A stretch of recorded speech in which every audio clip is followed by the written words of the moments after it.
Chers amis, bonjour. Je suis très heureux de vous retrouver à nouveau sur Yin Yang, la chaîne consacrée à la médecine traditionnelle chinoise.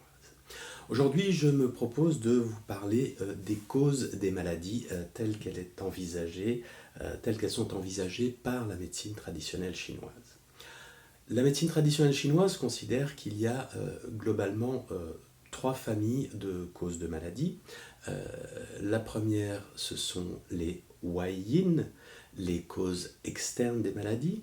La deuxième, ce sont les Neiyin. Neiyin en chinois, ça signifie les causes internes. Et enfin, les Bu Nei Waiyin, Bu signifiant pas en chinois, donc c'est tout ce qui n'est pas interne et pas externe. Donc je vais vous expliquer en quelques mots de quoi il s'agit. Bien sûr, il s'agit d'une approche très rapide de toutes ces questions-là. La première catégorie, donc, ce sont les causes externes des maladies. Alors, par cause externe des maladies, on entend les climats, les liuqi. Liuqi, ce sont les 6 climats qu'on va retrouver dans la nature, les 6 énergies. Liu signifie 6, Qi c'est l'énergie, on en a déjà parlé, et donc Liu Qi ce sont les six facteurs climatiques principaux tels qu'ils sont catégorisés en Chine traditionnellement. Il s'agit du vent, qui est en relation avec le foie. Je vais en profiter tout de suite pour vous parler de ces principes de similitude entre les fonctions physiologiques de l'organisme et ces climats. Donc le premier, le vent, est en relation avec le foie. Le deuxième climat est le froid, qui lui est en relation avec le rein. Le troisième est la chaleur, qui est en relation avec le cœur. Après il y a la canicule. Alors la canicule c'est un peu particulier parce que on va dire que c'est un excès de la chaleur, donc on va dire qu'il va être rattaché également au cœur de ce point de vue-là. Ensuite nous avons l'humidité, qui est en relation avec la rate, et enfin la sécheresse, qui est en relation avec le poumon. Sachant qu'on considère que ces différents facteurs climatiques peuvent avoir une influence particulière sur les organes physiologiques et les fonctions physiologiques auxquelles ils sont rattachés. Alors, le froid en hiver c'est normal. Le vent au printemps, on dit qu'il y a du vent au printemps, c'est quelque chose qui est plutôt normal. Là où les choses se compliquent, là où ces climats vont commencer à avoir un effet délétère sur la santé, c'est dans deux cas. C'est d'abord s'ils sont en excès dans leur saison. Il fait froid en hiver, comme je l'ai dit, c'est normal. Après, s'il fait très froid, cela peut engendrer des problèmes de santé particuliers. En été, il fait chaud, c'est normal. Cependant, si les températures commencent à monter beaucoup, si on atteint un état de canicule, et on l'a vu il y a quelques années, la température ne baisse pas la nuit, il fait très chaud dans la journée, il fait toujours chaud même la nuit. Du coup, ça va générer des problèmes de santé, parfois malheureusement extrêmement graves. Le deuxième cas de figure où les climats peuvent avoir des effets délétères sur la santé, c'est au cas où ils sont décalés par rapport à leur saison. Donc là encore, froid en hiver, c'est normal. S'il fait plus froid que d'ordinaire en été, par exemple, ça peut occasionner des problèmes de santé particuliers. De la même manière, on sait que en hiver, un hiver relativement clément, relativement chaud, peut entraîner des pathologies particulières. La deuxième catégorie de causes de maladies, ce sont donc les Neiyin, les causes internes. Ces causes internes, elles sont rattachées aux sentiments, aux émotions. Et on considère en Chine traditionnellement qu'il y a sept sentiments principaux qui sont la joie, la colère, l'accablement, la pensée obsessionnelle, on parle de pensée obsessionnelle, la tristesse, la peur et, on va dire un petit peu là aussi son excès qui est la frayeur. Euh, ces facteurs émotionnels, ces 7 sentiments, sont ramenés au nombre de 5 quand ils sont mis en correspondance avec la théorie des 5 éléments ou des 5 mouvements. Et là, on va retrouver, donc également, comme pour les climats, ce principe de similitude qui est cher à la philosophie chinoise. Et chacune de ces émotions va être rattachée à une fonction physiologique. En l'occurrence, la colère va être rattachée au foie, la joie va être rattachée au cœur, on a ce qu'on appelle la nostalgie qui, elle, va être rattachée à la rate, nous avons la tristesse en relation avec le poumon et enfin la peur en relation avec le rein. Alors, éprouver toutes ces émotions, c'est tout à fait normal, bien évidemment, hein, confronté à certains événements de la vie, et c'est ce qui est à la fois constitutif de notre humanité, et aussi structurant pour ce que nous sommes. Là où les émotions vont, tout comme les climats, commencer à avoir des effets néfastes sur la santé, c'est dans différents cas de figure. En fait, c'est s'ils sont d'apparition brutale. Hein, on apprend soit une très très mauvaise nouvelle qui va nous plonger soit dans un abîme de peur ou de tristesse. Au contraire, on pense par exemple que la joie effectivement est une émotion plutôt positive, mais on parle, oui, une émotion positive, quand on parle de joie, ça va être une joie modérée.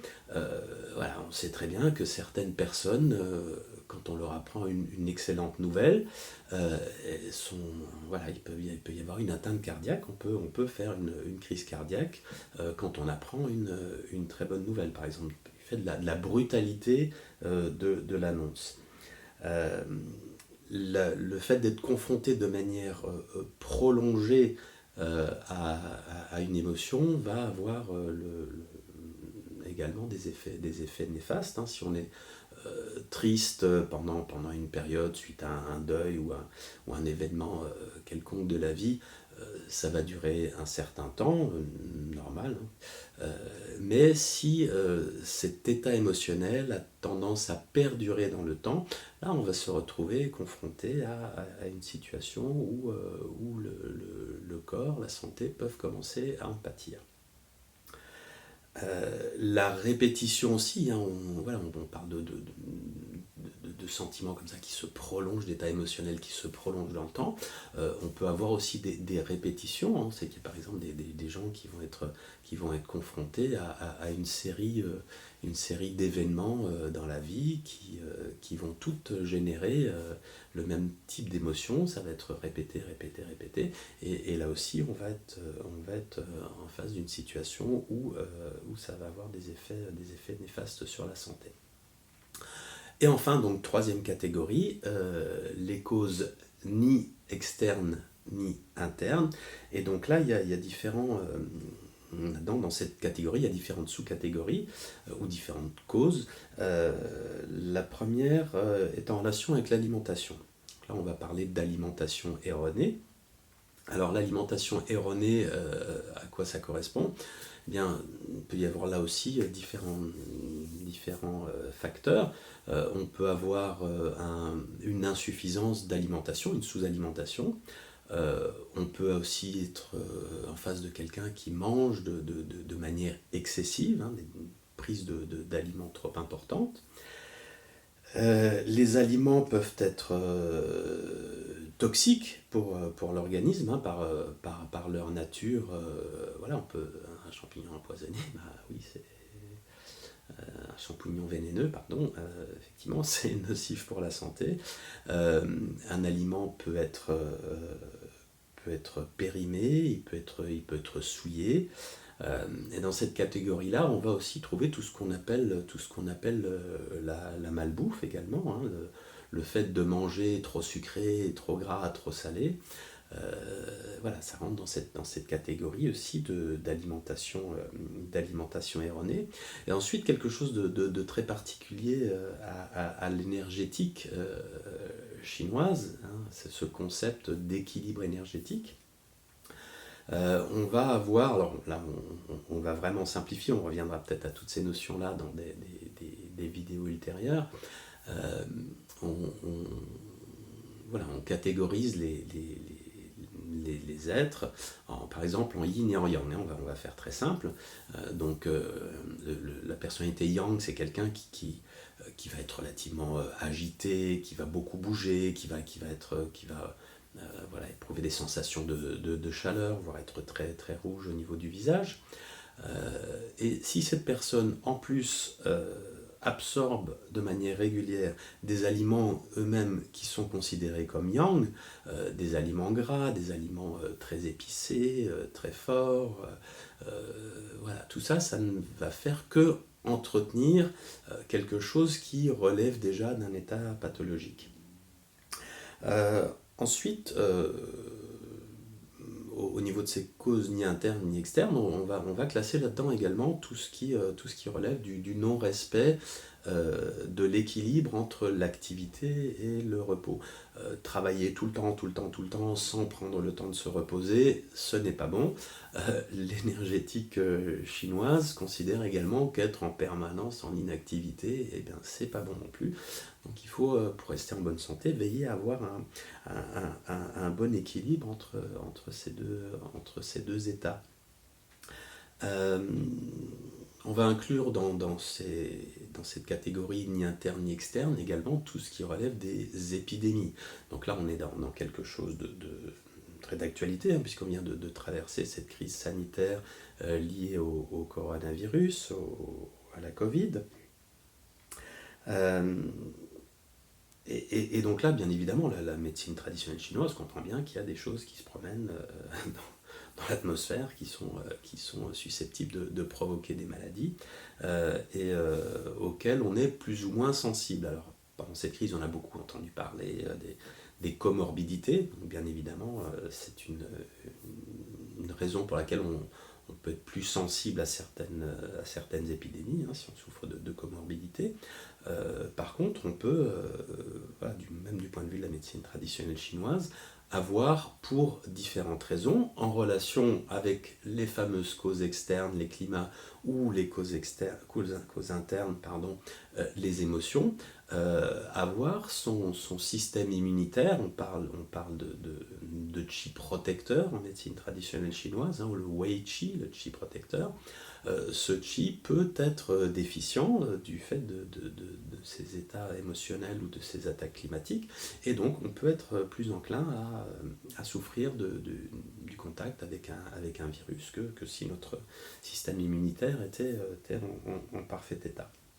Alors on ne va pas s'étendre plus avant là-dessus, mais bien évidemment, dans les causes ni internes ni externes, on va également intégrer tout ce qui est traumatisme, les blessures, et puis également, voilà, on a parlé un petit peu avec les aliments, mais on peut avoir des empoisonnements. Souffrir de radiation par exemple, tout ce qui est radioactivité, tout ce qui est en rapport avec l'environnement, et bien sûr également tout ce qui est bactéries, parasites, etc. Voilà, donc du point de vue de la médecine chinoise, donc ces trois grandes familles de causes de maladies. Je vous remercie pour votre intérêt pour la médecine traditionnelle chinoise et je vous dis à très bientôt pour une nouvelle vidéo.